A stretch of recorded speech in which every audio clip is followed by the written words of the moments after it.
Good day, everyone. I am Madison B. Remolador, and I'm going to tackle about the nationalism, heroism, and social justice of Dr. Jose Rizal's legacy. First is this chapter discusses the significant writings of Jose Rizal, particularly the Philippines a century hence, the indolence of the Filipinos, and his letter to the young women of Malolos, which aim to awaken the Filipinos to the harsh realities of their situation and to inspire them to work towards their collective liberation and prosperity. Moreover, this chapter delves into how Rizal's ideas and convictions contributed to the definition of bayani and kabayanihan in Filipino culture. The final discussion will explain how Rizal um, became a national symbol of Philippine nationalism. So overall, this chapter highlights Rizal's essential role in shaping Filipino nationalism and inspiring generations of Filipinos fight for their freedom and dignity. First is the Philippines a century hence. So Filipinas dentro de 100 años. So this is translated as the Philippines within 100 years or the Philippines a century hence. Next is the article was published in La Solidaridad of Madrid. So it was meant to predict the future of the country within 100 years, and it reflected Rizal's views about the glorious past of the Philippines. So this is the deterioration of its economy and the sufferings of the native Filipinos under cruel Spanish rule. So Rizal warned Spain about the catastrophic end of its domination in the essay. So he reminded the colonizers that the circumstances that led to the French Revolution could have a powerful effect on the Philippine Islands. Next is let's go to causes of misery. So as outlined in the Philippines a century hence, summary and analysis. Dr. Jose Rizal's essay began with an analysis of the causes of the miseries suffered by the Filipino people. So these causes are listed as follows. First is the Spain's military laws. So this is the implementation of military laws that caused a significant decrease in the Philippine population. Second is the destruction of the native Philippine culture. So this is the arrival of Spain with the sword, and the cross initiated the gradual annihilation of native Philippine culture. So as a consequence, Filipinos started losing confidence in their past and heritage. So Filipinos doubted their present lifestyle and eventually lost hope in the future and the preservation of their race. Lastly is the passivity and surrender to the Spanish colonizers. So it is the Spanish friars exerted significant influence and power that fostered a culture of silence among the natives. And through the unfair use of force, intimidation, and manipulation of God's name, so the Filipinos learned to submit themselves to the will of the foreigners. Next is the Rizal's optimism. So Rizal raised the question in his essay, did Spain genuinely have the power to hinder the growth and progress of the Philippines? Despite the abuses, corruption, and decay caused by the colonizers. So Rizal remained optimistic, believing in the eventual improvement of the motherland. So he presented the following arguments for such optimism. So first is the attempt to keep the people uneducated and ignorant proved the futile, and national consciousness still awakened and remarkable Filipino minds emerged despite the challenges. Second is the effort to keep the people impoverished also proved ineffective. So on the contrary, enduring a life of perpetual destitution spurred the Filipinos to seek the change and explore avenues for progress. Last is exterminating the people as means to hinder progress also failed. Despite wars and famine, the Filipino race endured and even multiplied in numbers. So Spain was unwilling to sacrifice thousands of its soldiers to wipe out the nation. So Rizal concluded that Spain lacked the means to impede the country's progress, then it is necessary action was to alter Spain's colonial policies to align with Philippine society and growing nationalism of the people. So that's all, and thank you, and let's go to the next reporter.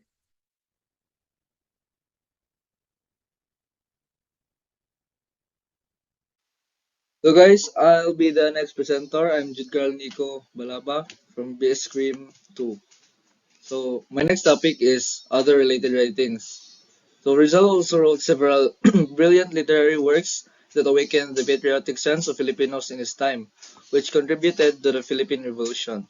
This chapter will discuss two other significant writings. So muna ang Sobre la Indolencia de los Filipinos or The Indolence of Filipinos. And number two is Letter to the Young Woman of Madalos.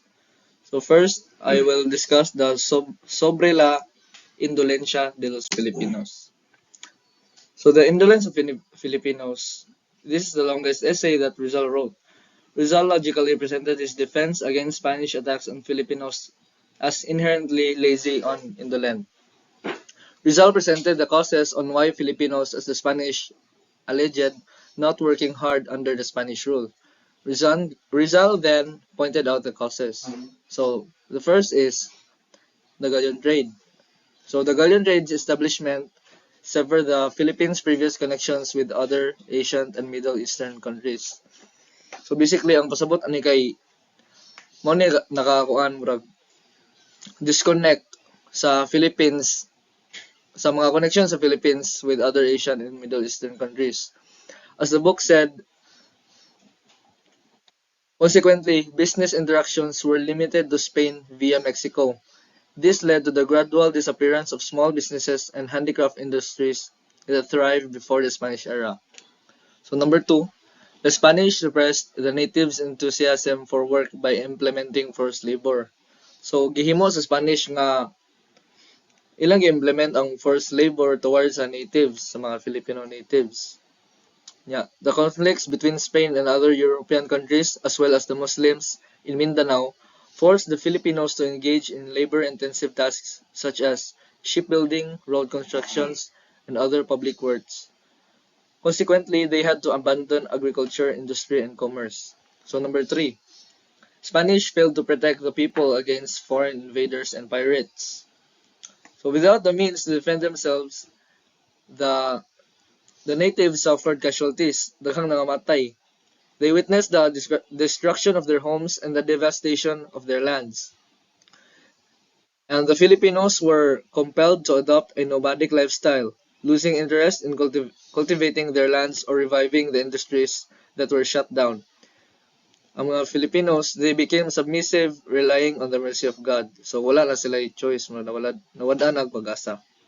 So number four, the education system was flawed, lacking practical value. So daghang sa adtong time sa Spanish era, daghang ang education system kay kanang daghang kuan, daghang flaws, daghang sayop ba. Kay ag schools daw primarily focused on repetitive prayers and teachings that did not contribute to the country's progress. Essential subjects like agriculture and industry were absent. So wala ang agriculture o industry nga gi-focus sa education system sa una. Despite being crucial for the Philippines' development that time.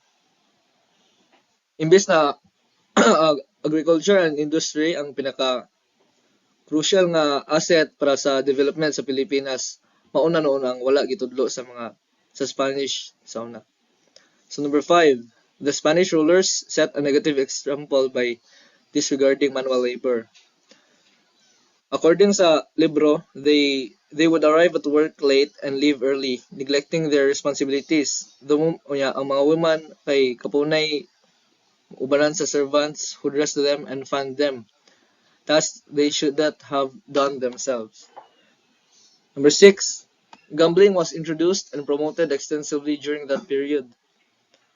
So, during atong period, dito ni gusto ang sugal-sugal, mga, as the book said, kuan, cockfights took place almost every day.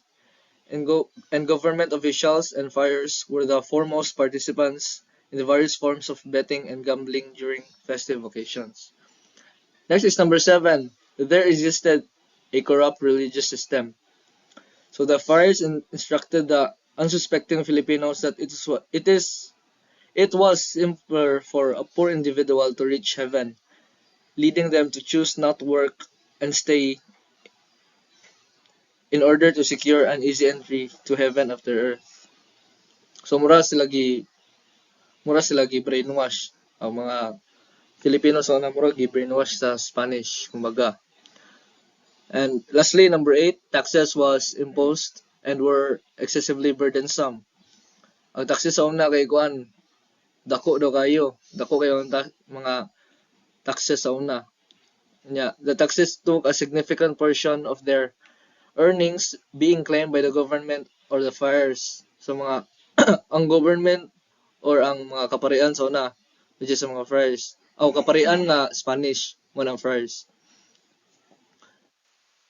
The next is Letter to Young Women of Malolos.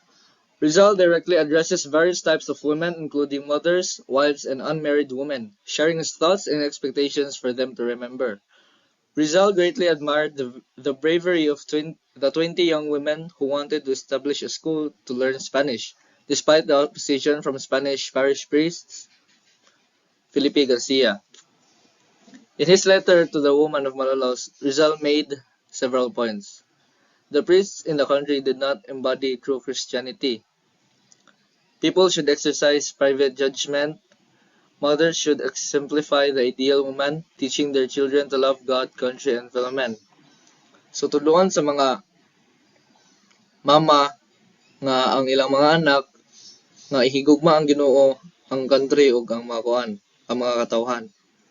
So 4 is mothers should raise their children in service of that state and set behavioral standards for men. Number 5 kay Filipino women should be noble, decent, and dignified while being submissive, tender, and loving to their husbands. Lastly, number 6, young women should educate themselves, live a genuinely Christian life with good morals and manners, and, and make intelligent choices when selecting a life partner. So that's all. Thank you. Good day everyone and good day Ma'am Sapong. I'm Junior Cortidor, BS Cream, second year. Today I will tackle about the concept of Bayani versus the concept of hero. Reduction. The dictionary definition of hero is a mythological or legendary figure, often of divine descent endowed with great strength or ability. An illustrious warrior, a person admired for achievements and noble qualities, one who shows great courage. In Filipino, the counterpart for hero is the term bayani. The two terms have some similar aspects in definition. However, in context, bayani and hero are two different terms. As cited by Ocampo, 2016, a bayani is first is a person of extraordinary courage and ability. Second, a person considered to possess extraordinary talents or someone who did something noble or we called it dakila. And third, a leading man in a play. And fourth, in the context of mythology, bayani refers to those who had the qualities of the gods, extraordinary strength, bravery, or ability. And E, someone who is brave or valiant, someone who works toward a common task or cooperative endeavor. Bayanihan. Ocampo noted that bayani is rooted from the term bayan. A bayan could also be a town, municipality, pueblo, or a nation. It can denote people and citizens, mamayan, residing in those communities or originating from the same place. We called it kababayan.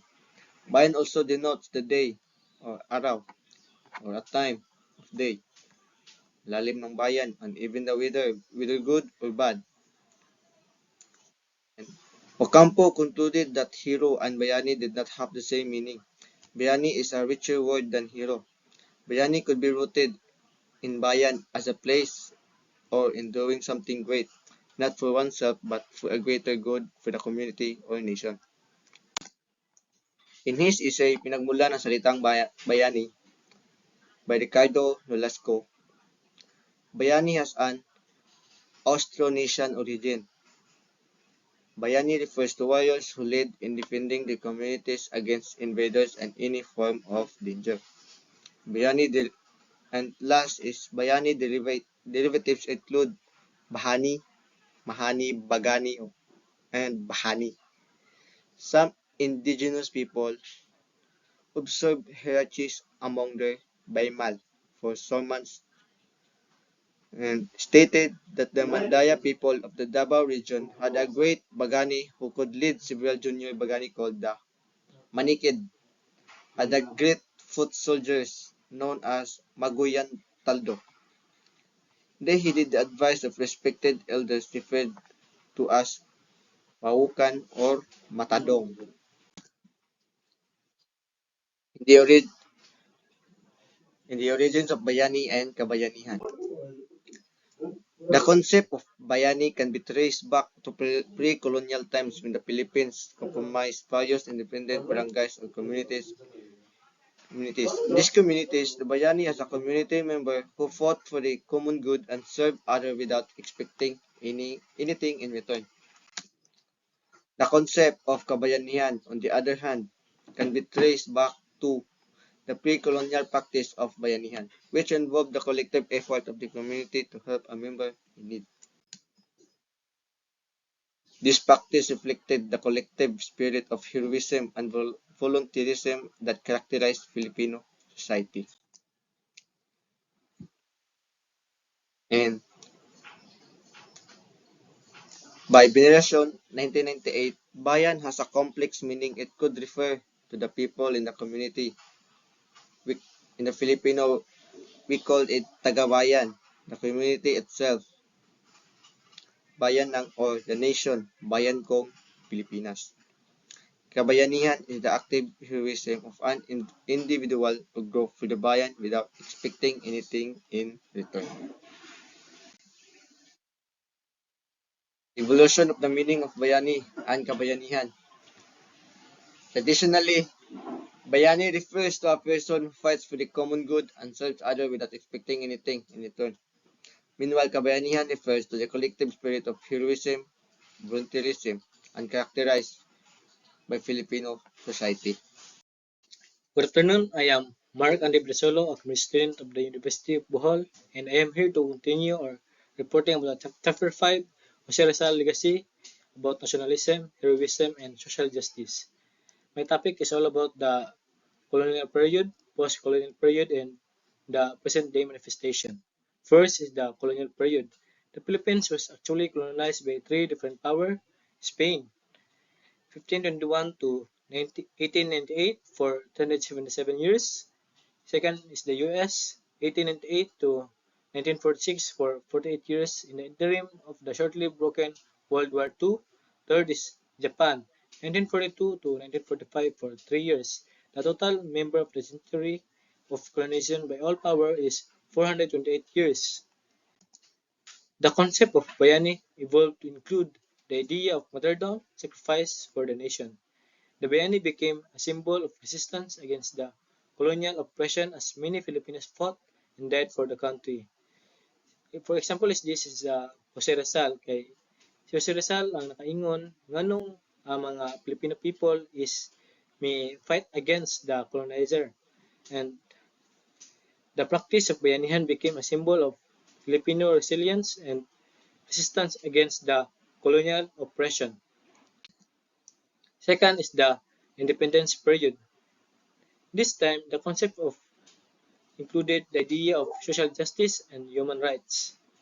Ang example ani is ang pagkamatay ni Ninoy Aquino na mo'y nakaingon about sa dictatorship of our late President Ferdinand Marcos Sr.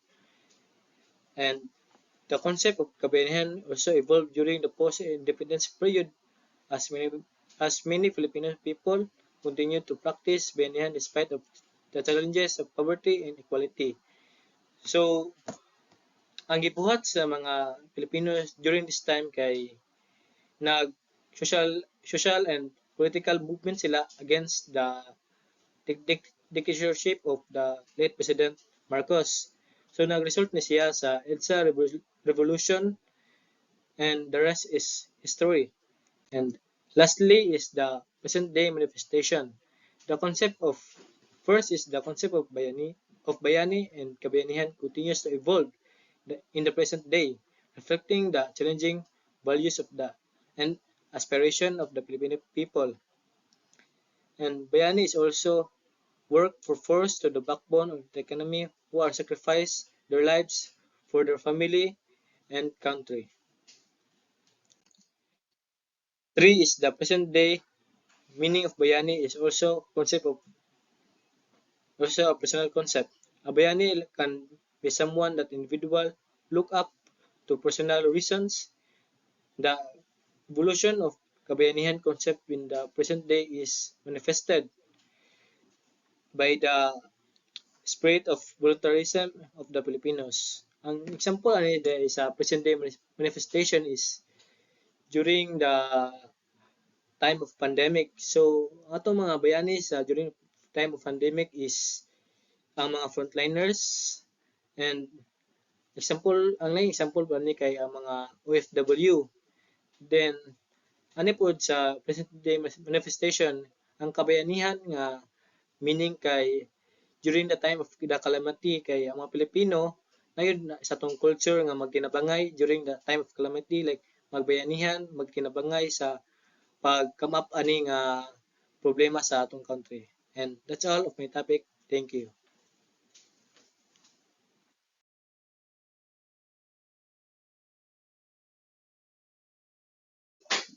Good day, everyone, especially to you, Ma'am Sapong. I'm General Ranises from Bachelor of Science in Criminology, second year student. Today, I will present to you my report about our presentation of something meaningful. Our presentation of something meaningful, National Commission of Culture and Arts, or NCCS, states that official national symbol of the Philippines represent the countries. Tradition and ideas convey the principle of the Philippines' sovereignty and national solidarity. The flag and heraldic code of the Philippines, as also known as Republic Act 8491, states some of the national symbol of the Philippines. The Philippines Constitution states that the Philippines national language is a Filipino. 5 official national symbol of the Philippines enact through law sa Pagita, Nara as a national tree, the Philippine eagle as a national bird, Philippine pearl as a national gem, and harness as the national sport. During the Commonwealth era in 1934, Governor General Frank Murphy declared Sabagita and Nara as a national flower and national tree, respectively, through Proclamation Number 652. Philippine President Fidel Ramos declared the Philippine eagle as a national bird in 1995 through Proclamation Number 615, South Sea Pearl or Philippine Pearl as a national gem in 1996. Through Proclamation Number 905 in 2009, President Gloria Macapagal Arroyo declared harness as a national sport and martial art through Republic Act 9850. And that's all. Thank you. Good day everyone and good day Ma'am Sapong. I'm Cedric Orjalesa, BE Scrim second year.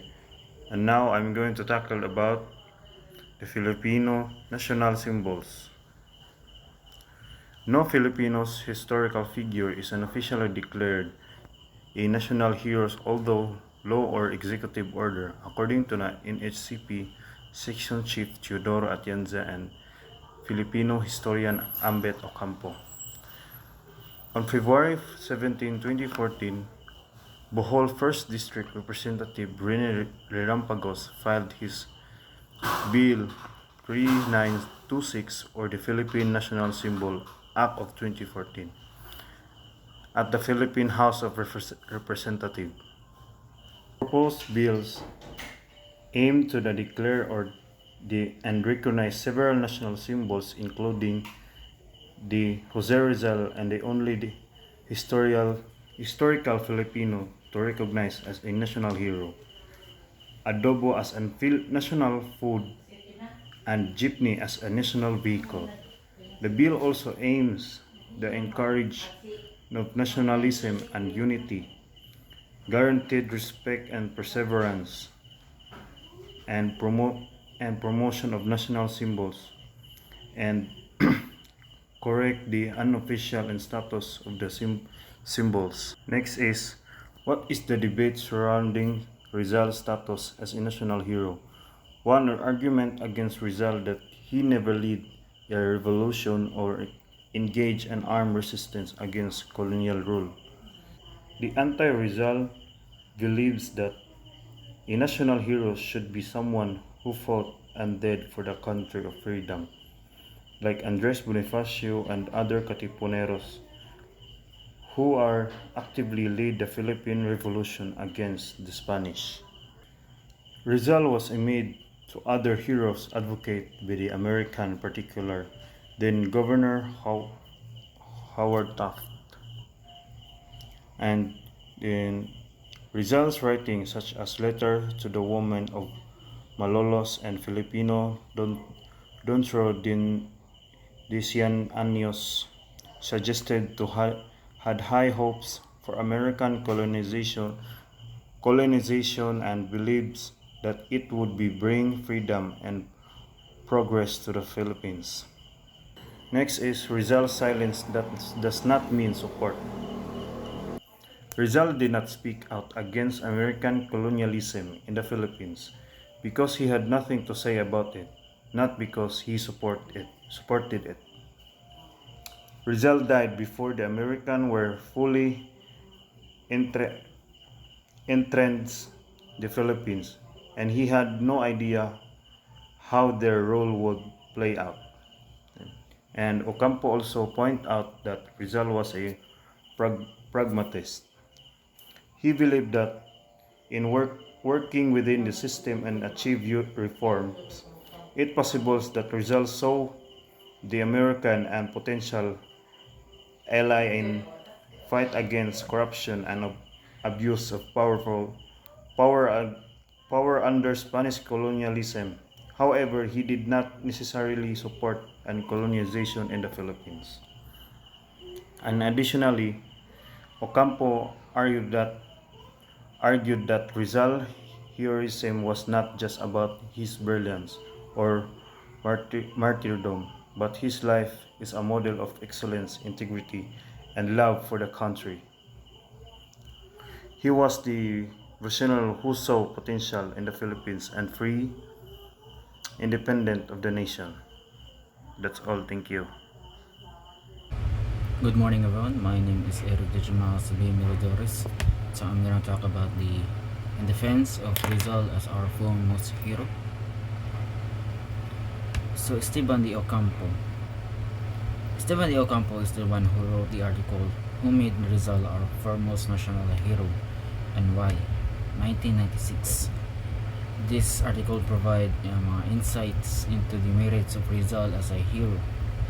The Ocampo's point on why Rizal is worthy of being country's foremost hero are the following. 1. Rizal intellectual brilliance. Rizal was known for his intellectual brilliance as a writer, philosopher, and revolutionary. He fought for the independence of the Philippines from Spanish colonial rule. His writings expose injustices and abuses by the Spanish colonial government. These writings inspired the Philippine Revolution and helped awaken national consciousness among Filipinos. So Rizal was known for his intellectual skills. His education helped him recognize the injustices of Spanish rule and imagine a better future for the Philippines. So, pamaagi sa No Limitang Ngeri o El Filibusterismo, he highlighted the oppression under colonialism and sparked movements for Filipino independence. So ang mga writings ni Rizal ay naka-inspire og revolution o usapod sa mga key in raising national awareness, fueling the desire sa mga Filipino for freedom and reform. Then Rizal stand against colonial operation. Rizal was admired for his intellectual brilliance and courage in standing against Spanish colonial rule. He became a symbol of resistance against colonial oppression. His influence inspired many Filipinos to fight and die for their country. So Rizal is considered a hero because of his intellect and bravery. So mga his writings expose mga injustices during sa Spanish colonial. Then his death made him a symbol of resistance that motivate many to continue to struggle for independence. Third is Rizal's role in the propaganda movement. He was a prominent figure in the movement, contribution significantly through essays and letters. His writings promoted the movement causes aiming for political and cultural reforms. Rizal's works help awaken national consciousness, inspiring Filipino to fight for their freedoms, their rights and freedoms. So Rizal played a major role in the propaganda movement by pushing for politic reforms under Spanish rule. Sa mga libro like No Limit Tangere, El Filibusterismo, kawan sa mga essay niya, encourage sa mga Filipinos to fight for equality and civil rights. These writings inspired people to resist colonial rule. 4 is Rizal martyrdom. So Rizal martyrdom is considered his most significant contribution to his status as a hero. He was executed by the Spanish colonial government on December 30, 1896 for his involvement in the Philippine Revolution. So his death served as an inspiration for Filipinos to continue their fight for independence and freedom. So Rizal's execution on December 30, 1896 naka-inspired sa mga Filipino people to continue their struggle for independence, making his death a powerful symbol of resistance and national identity. Last one is Rizal influence on Filipino identity. So Rizal influence on Philippine identity is one of the key reasons he is considered as a national hero, because today his legacy is honored in many places in the Philippines, from streets to schools. His lasting impact on the nation. His novels, essay, and played a crucial role in shaping the Philippine identity and consciousness. His work inspired Filipinos to fight for their rights and freedoms.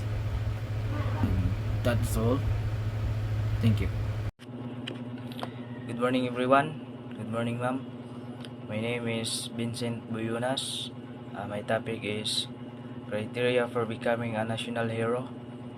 In the event of the becoming a national hero, the executive and legislative body of the government will create significant laws on the declaration. The individual must be a Filipino citizen or have demonstrated extraordinary service to the Philippines. Their contributions must be recognized as significant events in Philippine history. Global acknowledgement is desirable, demonstrated commitment to the country's welfare and progress, exemplary character, honesty, and moral principles. Second, additional criteria for heroes. The individual must have made significant contributions to the country's history, culture, or development. Their achievements must have had a profound impact on the nation, inspiring patriotism, unity, or progress. National heroes often demonstrate remarkable courage, selflessness, and willingness to sacrifice for the greater good. They must embody exemplary moral character, integrity, and values that inspire, admirations and respect. Their contributions must have left a lasting positive impact on the country's heritage and identity. That's all in my topic. Thank you. Hi everyone, I am Mary Antoinette Lagapa and I am the next reporter. I'll be discussing two topics. First is the memoirs of a student in Manila, second is the first issue of La Solidaridad.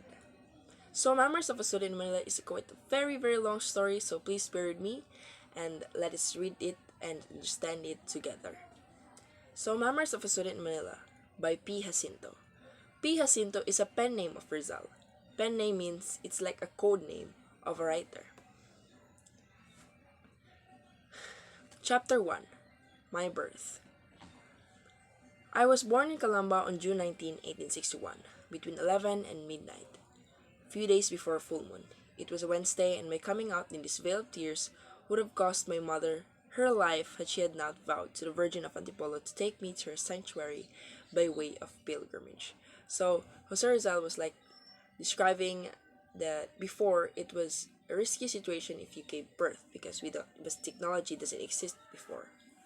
So the education that I received since my earliest infancy was perhaps what has shaped my habits. So, earliest infancy, because Jose Rizal has his first education at the age of 3, and his first teacher is his mother. I still remember the first melancholy nights that I spent in the terrace of our house as if they happened only yesterday, nights full of the saddest poem that made my impression of mind. The stronger, the more tempestuous my present situation is. So he's telling that days goes by quickly, and meaning of the melancholy nights is like a sad or sorrowful or quiet evenings in in that time. And then he mentioned that tempestuous my present situation is. Tempestuous meaning how intense conflict, how difficult or how miserable that situation he had in that time. I had the nurse, her name is Aya, who loved me very much and who, in order to make me take supper, frightened me with the sudden apparition of some formidable aswang. Sudden apparition meaning sudden appearance of a ghost, of a frightful nuno, or parsenobis, as she used to call an imaginary being similar to the boo of the Europeans. They used to take me for a stroll to the gloomiest place, and at night near the flowing river in the shade of some tree, in the brightness of the chaste Diana. So Diana is a goddess of the moon and hunting. Thus was my heart nourished with somber and melancholic thoughts, which even when I was child already wandered on the wings of fantasy in the lofty regions of the unknown. I had 9 sisters and one brother. My father, a model of fathers, had given us an educational commensurate with our small fortune, and through the thrift he was able to build a stone house, buy another, and to erect a little nipa house in the middle of our orchard under the shade of a banana trees and others. So here he was telling that his father was a hard-working man. He was able to build a house and also a nipa house. And in this part, he described that Nipa House was surrounded with fruit bearing trees, beautiful plants, flowers with magical scent, flavorful fruits, um, flying birds, different kind of birds, figures of clouds above, and unbelievable view or scenery. Moving on in this part because they just had the same content or context. Let's see here. Let's start here. As such beautiful days passed away, also leaving behind them only the flimsiest remembrances, flimsiest meaning easily forgotten.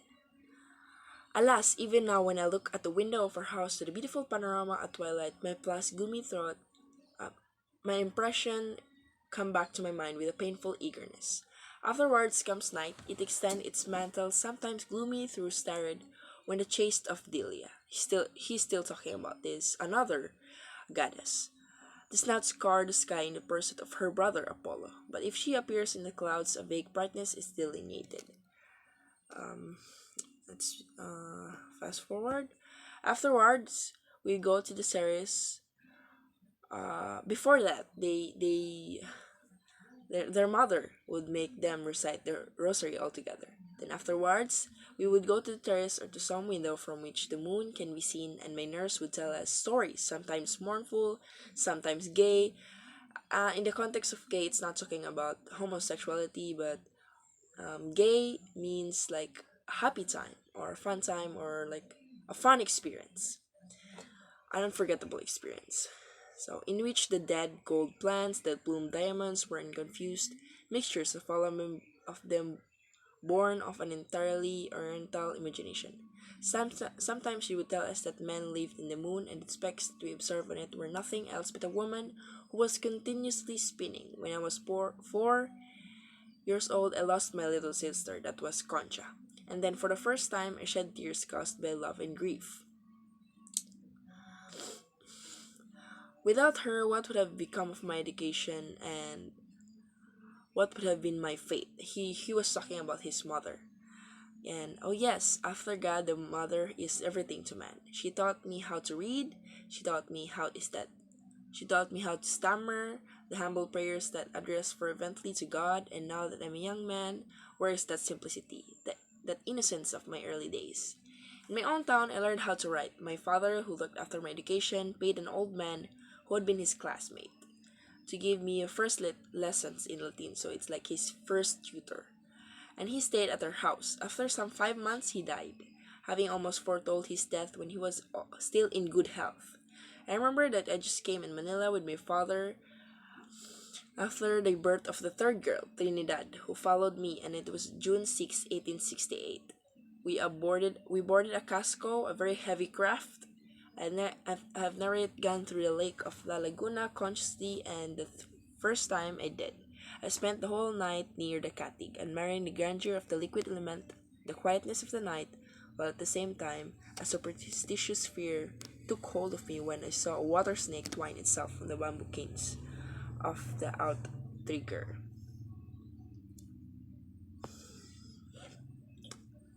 With what joy I saw the sunrise for the first time. I saw how the luminous rays shone, producing a brilliant effort on the ruffled surface of the wide lake. In this part, he and his father voyage. They traveled. Afterwards, we went to Antipolo. I'm going to stop to relate the sweetest emotions that I felt at every step on the banks of the Pasig in Cayetana, Taytay, Antipolo, Manila, Santa Ana, where we visited my eldest sister, that is Saturnina, who was at the time a boarding student at La Concordia. I returned to my town and stayed at it until 1870, the first year that marked my separation from my family. This is when I remember of those times that I figure in the forefront of my life like the dawn of the day. Alas, when shall the night come to shelter me so that I may rest in deep slumber? God knows it. In the meantime, now that I'm in the spring of life, separated from the beings whom I love and most in the world. Now that said, I write these pages. Let us leave the providence to act. Let's give it time, waiting from the will of God the future, good or bad, so that with this I may be succeed to expiate my sins. Um, P. Jacinto was the first pen name used by Rizal in his writings. His other pen names were Laong, Laan, and Di Mas Alang.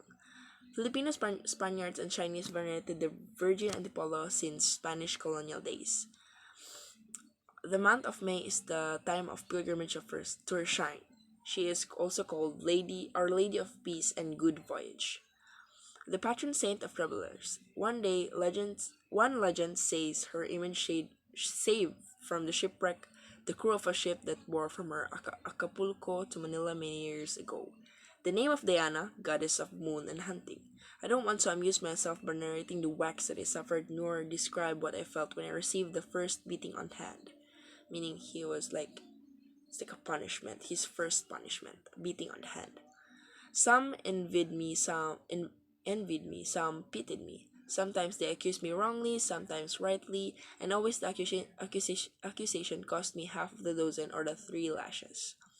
I used to win in the gangs, for no one defeated me. I succeeded to pass over many, excelling them, and despite the reputation I had good boy. Rare was the day when I was not whipped or given 5 or 6 beatings on the hand.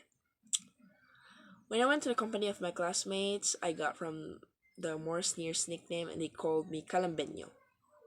But when only one went with me, he behaved so well that I forgot his insults. Some were good and treated me very well, like Marcos Rizal, a son of a cousin of mine. And others, some of them much later, became my classmates in Manila, and we found ourselves in a very changed situations.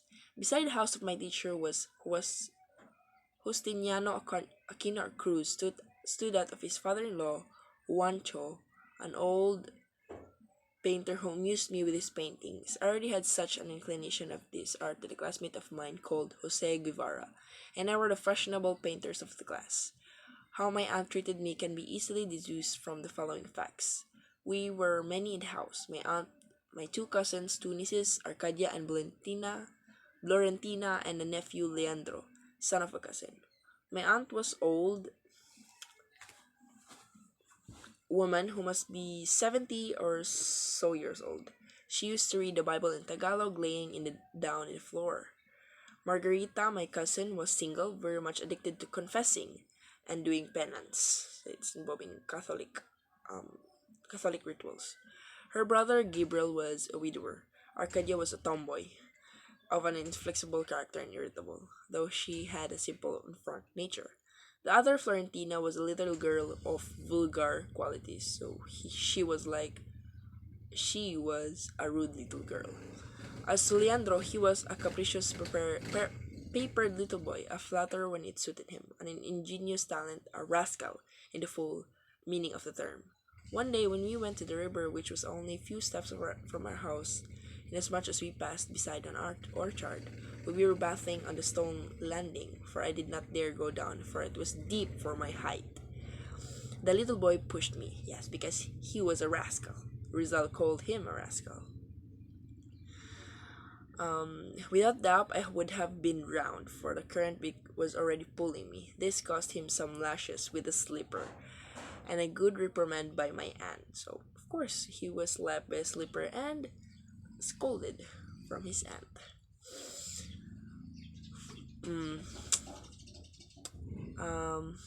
Sometimes we played in the street at night, for we were not allowed to do so inside the house. Arcadia, who was 2 or 3 years older, I thought me games, treating me like a brother, only she called me Uncle Jose. In the moonlight, I remembered my hometown, and I thought my tears in my eyes, my beloved father, my idolized mother, and my solicitous sisters. How sweet to me was Calamba. In spite of the fact that it was not as wealthy as Binyan, I would feel sad when at least expected I stopped to reflect. Here was my life. I hear the 4 o'clock mass. If there was any, or studied my lesson at the hour, and I went to the mass afterwards, I returned home and I went to the orchard to look for mabolo to eat. Then I took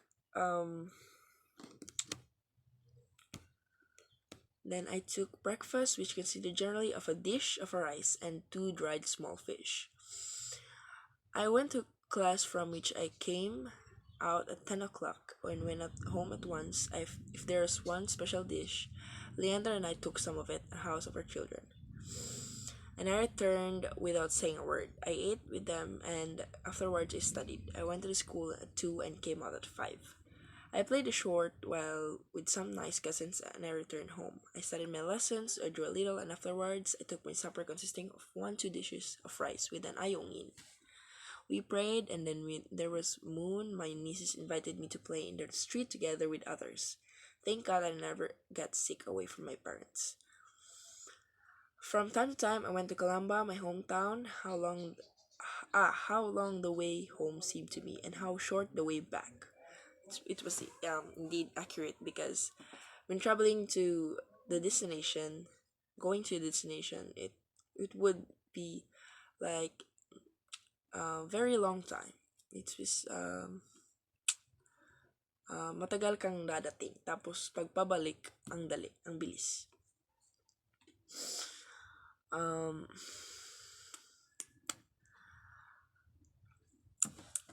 Moreover, I used to leave Binyan early in the morning before sunrise, and I reached my hometown when its rays already were shining obliquely over the broad meadows.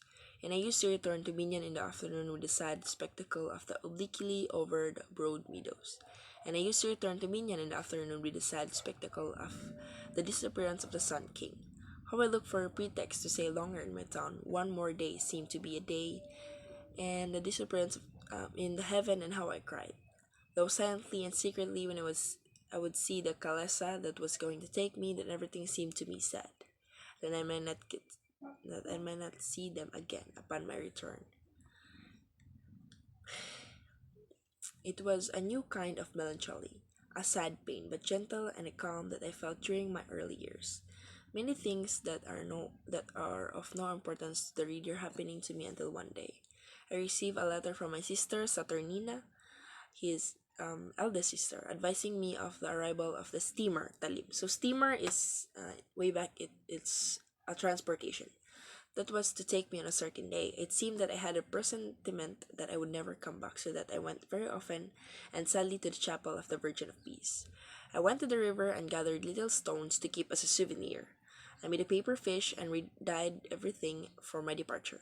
I bade my friends and my teacher farewell with a pleasant and profound sadness, for even sufferings, when they have been frequent and continuous, become so dear to the heart, so to speak, that no one feels pain upon leaving them. I left Binyan then on December 17, 1870. It was 9 years old. At 1 o'clock in the afternoon Saturday, for the first time I saw a steamer. Boatman, it seemed to me very beautiful and admirable when I heard the conversation of my cousin, who took me with the boatman on its manner of running. But it was only one they were waiting for. Two sailors put my things in a cave and I went to see it. Although I was going alone without a companion, but a Frenchman called Arturo Camps, my father's friend, was in charge of accompanying me. The trip seemed to be very long according to my beliefs with regard to the steamer.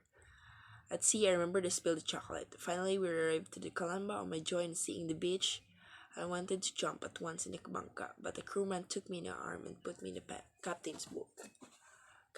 Afterwards, the Frenchman came and 4 sailors rowed us to the beach. It was impossible to describe my happiness when I saw the servant with a carriage waiting for us. So at this part, Jose Rizal was so excited to meet his family again. And then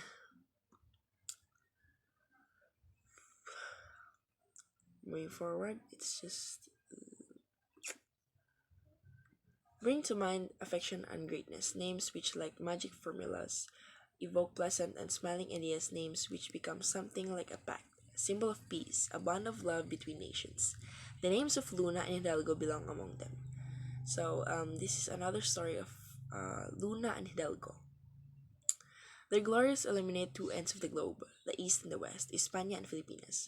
Upon pronouncing them, gentlemen, I envision 2 brilliant arches, each arising from the 2 regions that entwine above in the heights, impelled by the sympathy of common origin. And from that height they bind 2 peoples with eternal ties. 2 people separated in vain by the seas and space. 2 people in which the seeds of this union do not germinate, blindly sown by men and their tyranny.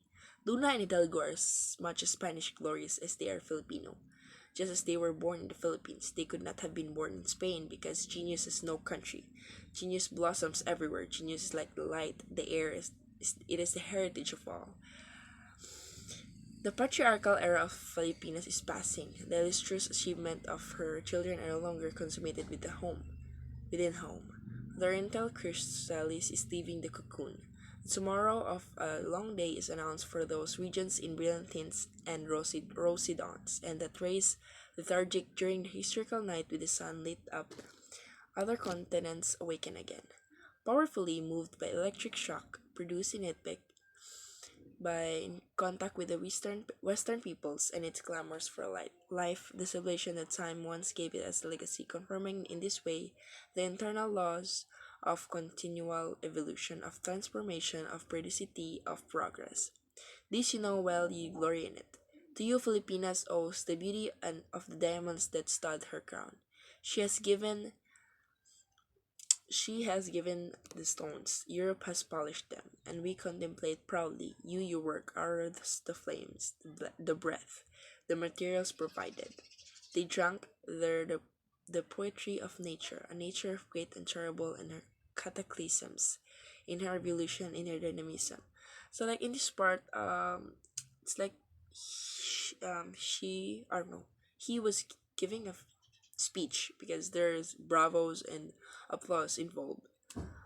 They drank there the poetry of nature, a nature great and terrible in her cataclysms, in her evolution, in her dynamism. Nature sweet, tranquil, and melancholy in her constant, static manifestation, nature that leaves her imprint in everything she creates and produces. Her children take the imprint wherever they go. If you do not believe me, examine their character and their work, and no matter how little you may know that nation, you will see them act in everything as forming their science, as the soul that presides over all, as a spring in the mechanism, as a substantial form, as the raw material. It is impossible not to reflect what is felt in oneself. It is impossible to be one thing and do another. The contradictions are only apparent. They are only paradoxes. In this polarium, through that canvas which is not mute, one hears the noise of the crowd, the shouts of the slaves, the metallic clanging of the dead body's armor, the sobbing of the orphans, the murmured prayers, with as much vigor and realism as one hears the deafening noise of a thunder amid the crashing sound of a waterfall or the awesome, terrifying shaking of an earthquake. In this part, he was describing um, visually the spolarium. The same nature that births such phenomena also intervenes in those brushstrokes. In contrast, in Hidalgo's painting beats the purest. Next slide.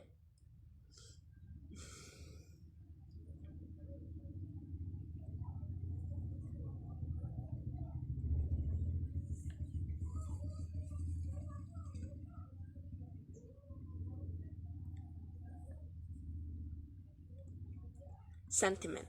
The ideal expression of mournfulness, beauty, and vulnerability, the victims of brute force and its become, because Hidalgo was born beneath the brilliant azure of the sky, the lullaby of sea breezes, amid the serenity of its lakes, the poetry of its valleys, and the majestic harmony of its hills and mountains. For this reason, in Luna there are shadows, contrast, dying light, the mystery, and the horror, as resonance of the dark tempests of the tropics, the lightning and the roaring explosion of its volcanoes. This is why Hidalgo is meditation.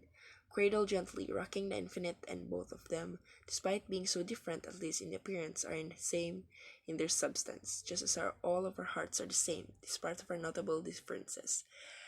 This marked me, just as all of our hearts are the same, despite of our notable differences. Both upon reflecting with their palettes the splendor of the tropical sunlight, transform it into rays of eternal glory with which they were wreathed. Their country humanity subjected to service test on unredeemed humanity. The reason and inspiration in open and struggle against personal troubles.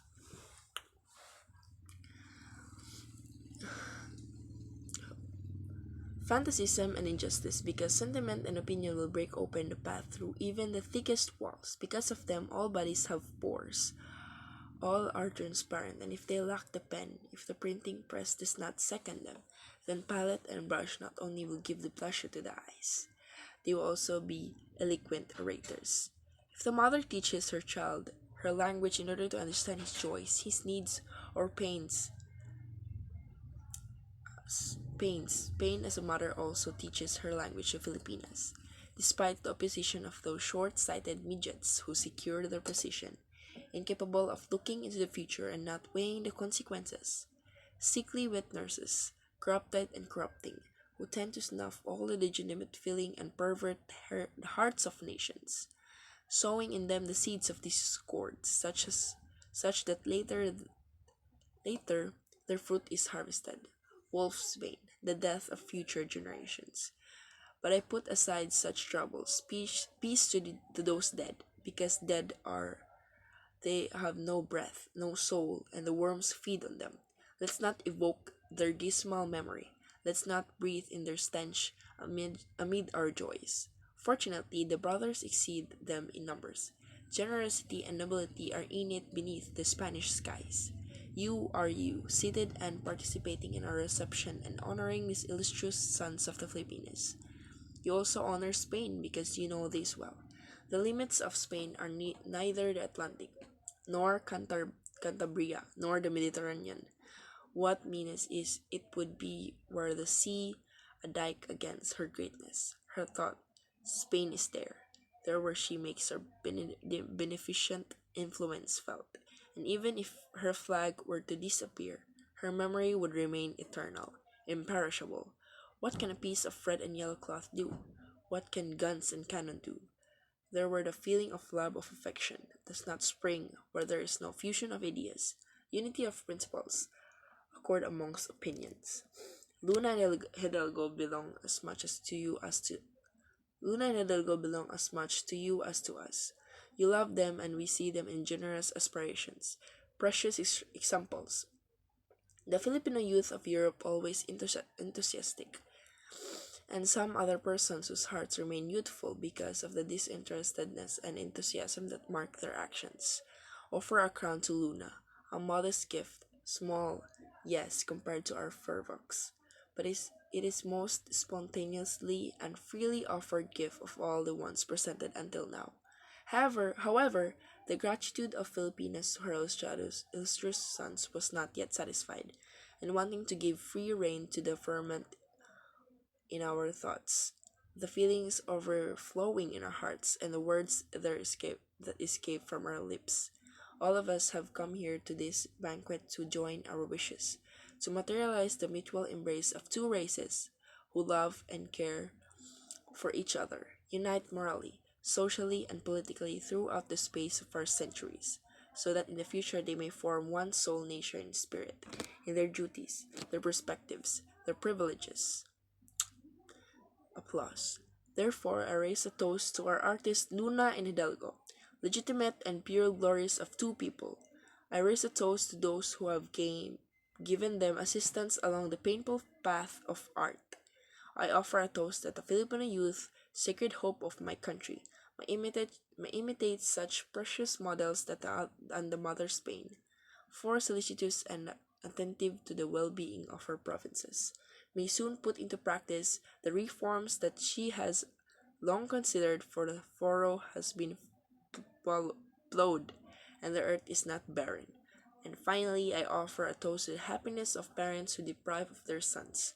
Affection from those distant regions follow them with a tearful gaze and beating heart through the seas and the distance, sacrificing on the altar of the common good the sweet consolations that are so scarce in a life's twilight, precious, and solitary winter flowers blooming beside the tomb snow and mantled borders. But according to my research, there are actually 8 chapters in the Memoirs of the Student in Manila. But here in the book, it was just chapter 1, early. That is my birth.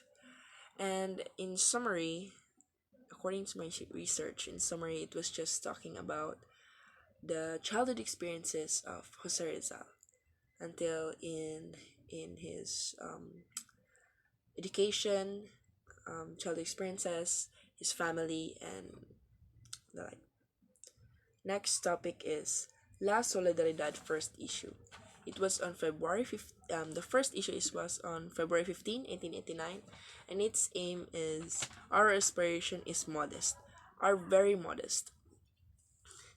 So, this newspaper, it's a newspaper. This newspaper is the voice. It's like the guns and shield of the reformist, of the Filipino reformist organization in Spain. Its purpose was to peacefully and intellectually call for reforms in the Philippines. Reforms meaning changes, revisions, improvements to correct faults, abuses, especially in the system of Spanish colonization. It is to fight for equality. Advocating for reforms, promote Filipino identity, and calling for justice against colonial oppressions. So, their aim is our aspiration, meaning our goal, our ambition is modest, or very modest. Modest meaning simple, a demure, uncomplicated. But for the Spanish people, it was hard because for them it would be like a sin to respect us, respect the Filipino people. It would be hard for them to treat us fairly, and that's why that is the La Solidaridad first issue. That's all. Thank you.